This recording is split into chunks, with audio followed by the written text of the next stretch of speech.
Olá, boa tarde, meus queridos alunos do 7º ano. Hoje nós vamos dar início às nossas aulas através dessa nova ferramenta que estamos utilizando, é o meio que nos resta diante de tanto tempo distante, nós precisamos recomeçar. Então, eu convido todos vocês a buscar o livro de Geografia, lá na página 24, onde iremos trabalhar o assunto que fala do nosso país, a organização territorial do Brasil.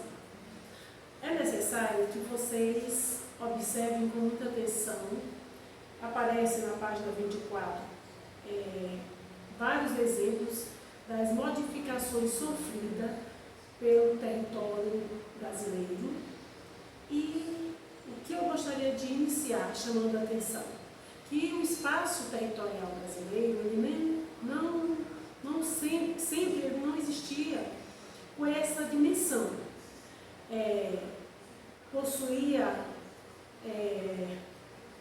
O Brasil nem sempre possuía esse vasto território. O seu processo de construção e consolidação, ele demorou bastante, quer dizer que ele foi lento, ele não foi se ganhando esse espaço, essa forma que existe hoje de uma hora para outra. Nós vamos observar no decorrer do estudo que essa formação ela levou séculos. Então, turma, ele avançava à medida que os portugueses exploradores desbravavam o interior da colônia. É necessário observar o seguinte: quando os europeus, precisamente os portugueses, chegaram na região litorânea do nosso país, nós vamos observar que eles não tinham a dimensão do espaço territorial. Primeiro foi chamado de Terra de Santa Cruz, depois eles deram o nome de Ilha de Veracruz, e assim outros nomes foram sendo dados a esse espaço territorial. Portanto, nós temos que observar que aqueles que chegavam aqui, nessa área, nessa extensão territorial, não recebiam o nome de imigrantes, e sim de colonizadores.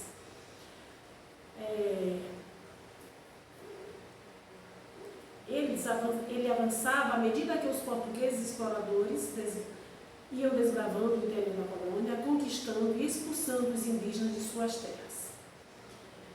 Adentrar no tema da evolução territorial do Brasil, conhecendo os diversos momentos organizacionais do nosso território, da colonização à República Federativa do Brasil.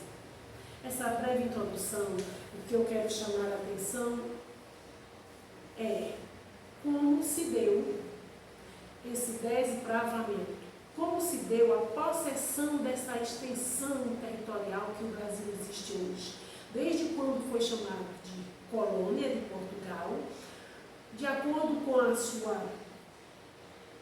o seu espaçamento, ele foi sofrendo uma modificação que nós podemos ver no mapa da página 24, dos vários mapas, que nós temos uma ordem através das letras, da ordem alfabética, e ele foi sofrendo uma modificação, inclusive nas nomenclaturas que recebeu, ok? Então, turma, eu convido vocês para ir lá no tema 1, onde nós precisamos entender precisamente como se forma uma área, um território, tá? Nós vamos observar em destaque uma palavrinha que tem o nome etnia. Lá no início nós temos o seguinte: vocês já devem ter ouvido, assistido as notícias sobre conflitos na região da Palestina. Geralmente esse assunto aqui, se você tem, de vez em quando, eu sei que muitos não gostam de assistir jornal, mas de vez em quando ouçam alguém falando informações sobre esse tema, conflitos territoriais. Então, turma, é necessário, primeiramente, entender o que significa a etnia. Como uma etnia ela é necessária, como ela se organiza, como ela se consolida para formar um território. Então, a etnia é marcada por uma unidade linguística e cultural. Por que uma unidade linguística? Porque nós temos que observar que esse termo ele foi adotado, a etnia, não significa que ele substitui, mas se ouvia muito falar na palavra raça. Hoje não se utiliza mais esse termo. Hoje usa-se o termo etnia. Por quê? Porque através desse termo nós vamos observar como um povo, como um grupo de pessoas se unem, se representam através da cultura, através como por exemplo, da língua, da religião, dos costumes. Tudo isso nós podemos observar que isso forma uma etnia. Então, toda etnia busca possuir um espaço para nele se desenvolver e, dessa forma, sentir-se pertencente a um lugar em que vive. Por isso, toda etnia deve possuir seu próprio espaço territorial e suas decisões referentes a ele devem atender aos interesses comuns ao grupo que ali se organiza, com base em regras elaboradas pelo e para o próprio grupo, chamadas de leis.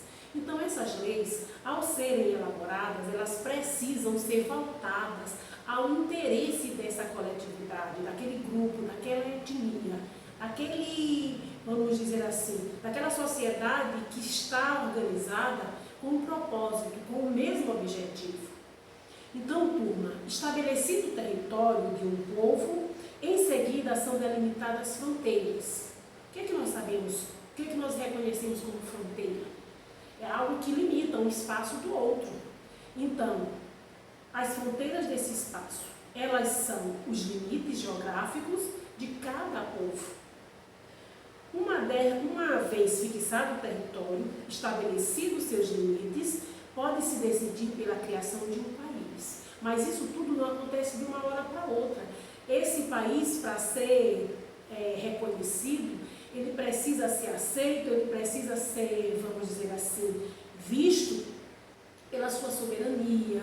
Tem toda uma questão política para que ele, de fato, seja consolidado e denominado de país. Então, turma, o nosso país, o Brasil, ele não foi se organizando rapidamente e também não teve os mesmos interesses. Todos os países que se formam, nós vamos observar que eles não têm os mesmos objetivos, tá? E é importante observar como o Brasil foi se organizando. Lá na página 26, eu convido vocês para observar que, geralmente, a tendência que se observa para a formação de um país é a questão econômica. Mas o nosso país, infelizmente, ele não teve, ele não significa que o Brasil não tem uma terra boa, vamos usar o termo mais simples para que vocês possam entender, mas que houve objetivos diferentes no período da sua organização, no que foi chamado de colonização. Como a América do Norte, precisamente os Estados Unidos, também foi colonizado, mas nós temos que fazer uma separação muito clara.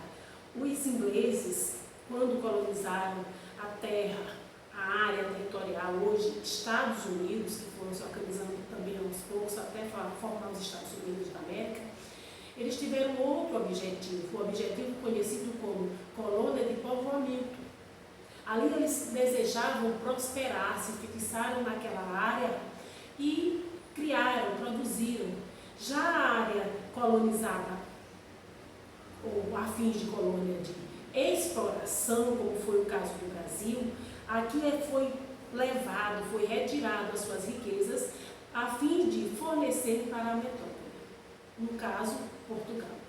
Então, turma, lá na página 26, eu convido vocês para observar.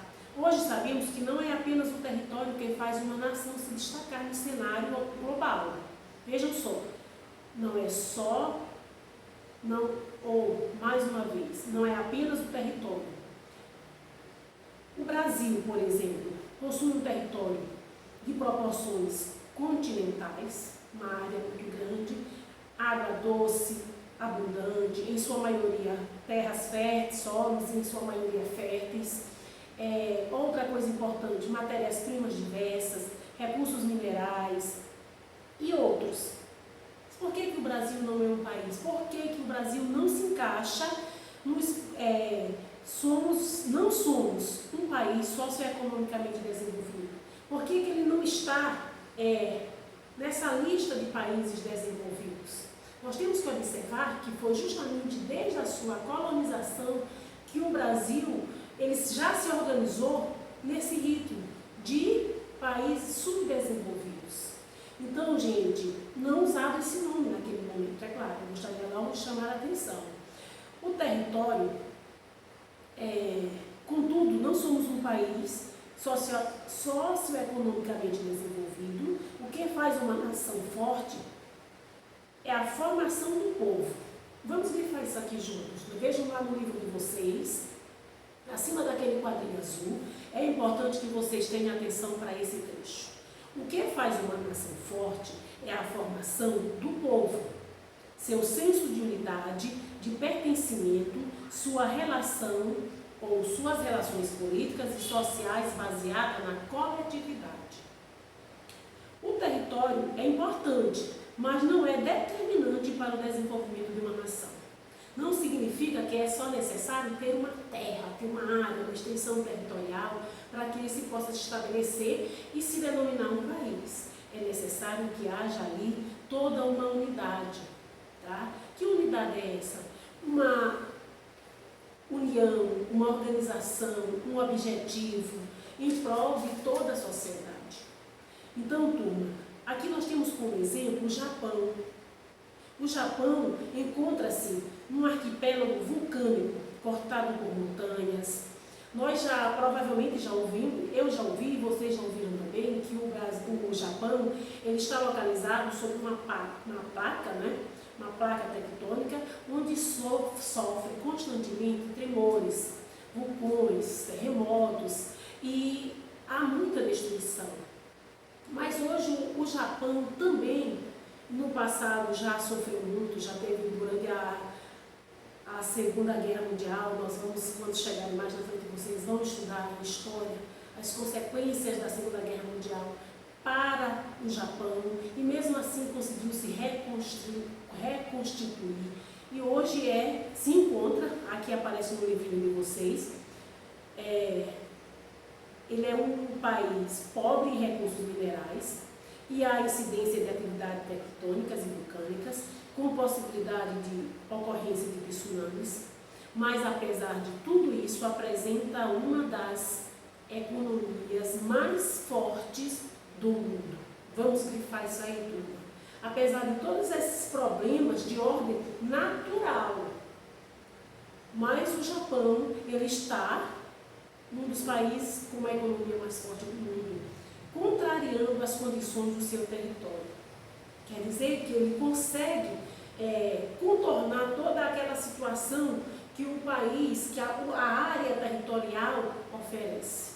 Então, gente, eu convido vocês para observar mais abaixo do quadro, aqui nós temos os indicadores, e vocês poderão fazer essa organização. Possivelmente, dentro de alguns anos, podemos observar o surgimento de novos países.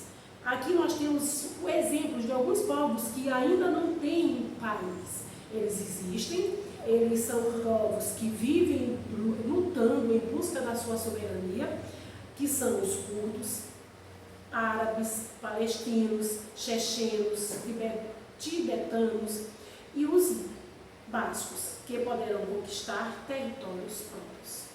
Ok? Agora nós vamos dar início em outro vídeo com o tema 2 na página 27.